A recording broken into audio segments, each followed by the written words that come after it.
After the previous lesson, you should now understand that there are many different types of bonds that have one thing in common.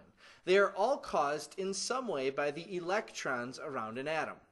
However, each of the different types of bonds has different characteristics, different strengths, cause different things to happen.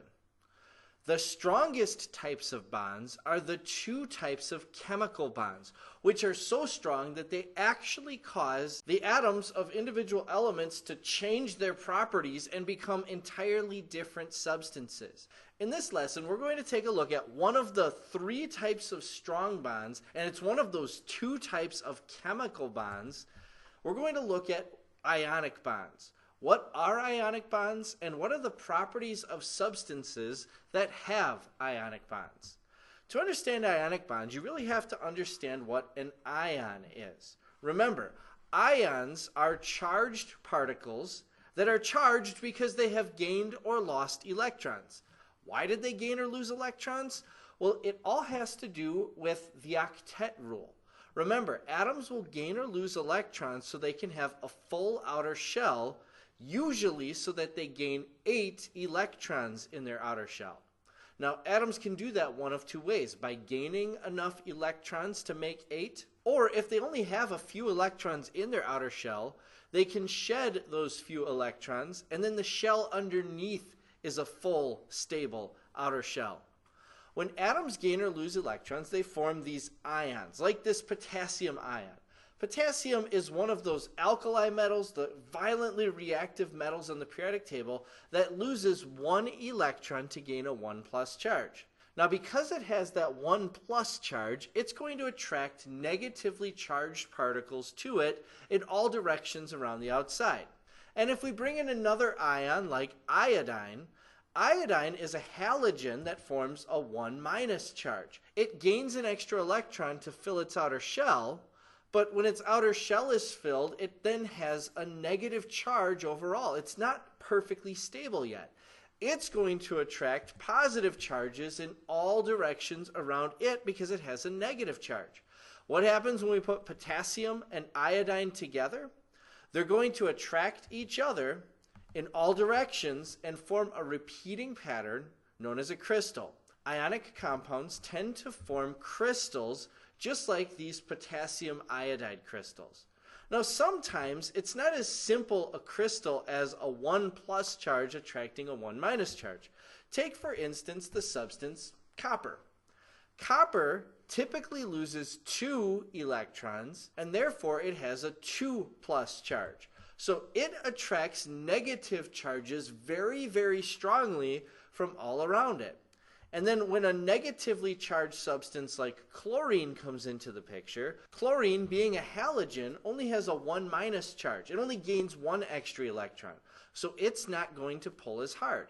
Because copper pulls so hard and chlorine doesn't really pull all that hard, copper ions are going to pull a lot more chlorine ions to themselves. For every 1 copper ion in this picture, each one is attracting 2 chlorine ions. Now, does it form a different kind of substance because the copper has such a strong charge? No, it's still an ionic substance, and it's still going to form regular crystal shapes. It's just that the crystal shape is going to be different, and the properties of the crystal are going to be different depending on the arrangement of the electrons and the ions in the atoms that make them up. In this picture, you see these nice copper chloride crystals. If we were to take those crystals and pound them with a hammer, we would find that we would make copper chloride powder. We're going to talk about that in just a little bit. What happens when you take an ionic crystal substance and you stress it and pound it? It actually turns into a powder just like you see in these pictures. Okay, we're kind of getting into what the properties of ionic compounds are. So let's talk about the characteristics of substances that have these ionic bonds holding them together. The first thing you need to recognize about an ionic substance is that it bonds metals to nonmetals. And that is always the case with ionically bonded substances.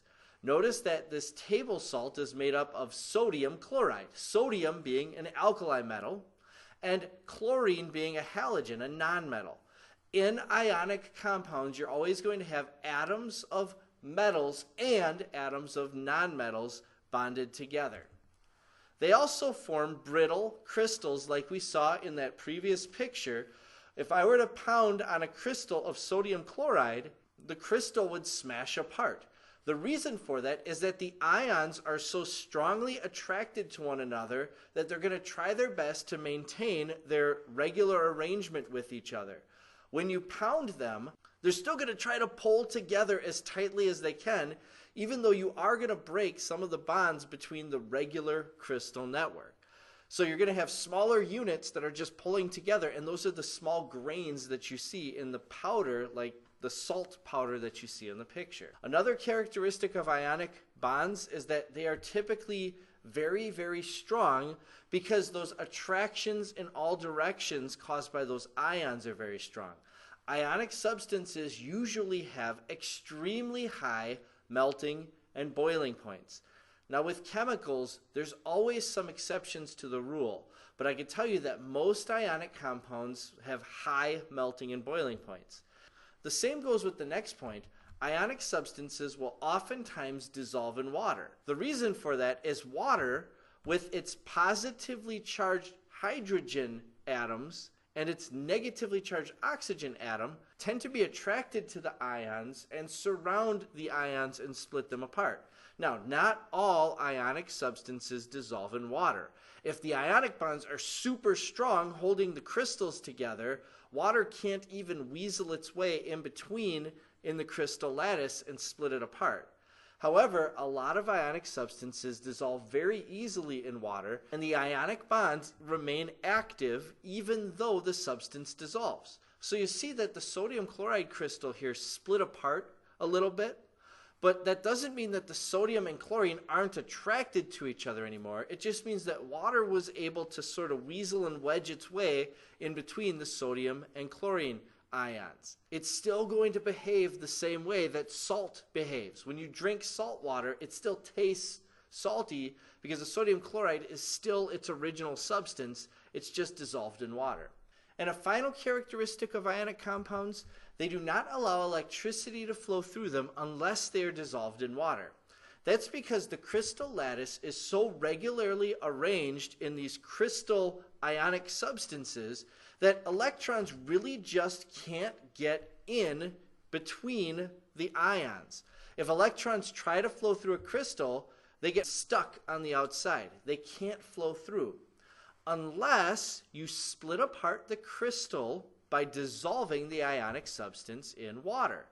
When dissolved in water, electrons are easily able to make their way through the ions that made up the crystal, and they'll flow right through the dissolved ionic substance.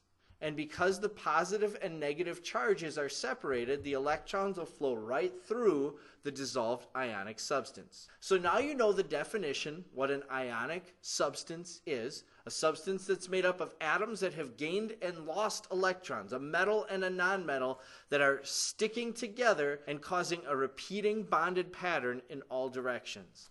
And you also know some characteristics of ionic compounds because of the way the electrons cause the atoms to bond together.